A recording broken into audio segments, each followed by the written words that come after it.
Hello everyone, welcome to Littlerabbit channel. I'm Chloe. Today I would like to talk about travel Pokhara.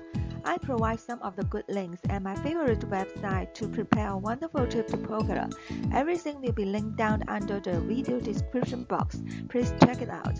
Now before we start this video, I do want to say that if you are interested in either one of my topic, you can add my WeChat ID. And if you like my videos, please give it a thumbs up. Thank you so much. And don't forget to subscribe, hit the notification bell. Now without further ado, let's get started. Pokhara is a metropolitan city in Nepal, which serves as the capital of Gandaki province. You can book Ultralight flight to soar across Pokhara's mountain peaks, valleys and lakes. Enjoy an exhilarating flight aboard an ultralight aircraft provided by top local operator Avia Club Nepal.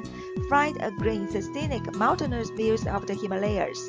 Enjoy a bird's-eye view of the expansive Beaver Lake. Soar up to 9,000 feet above sea levels and venture near the peak of Fish-tailed Mountain. Now, last but not least, one more thing everyone. If you like to get a summary of today's content or if you want to check out some of the good links and my favorite website to prepare a wonderful trip to Pokhara, check the description box down below. Everything will be linked down there. Okay, that's all from me today. Thank you so much for watching it. I will see you at my next video. Bye.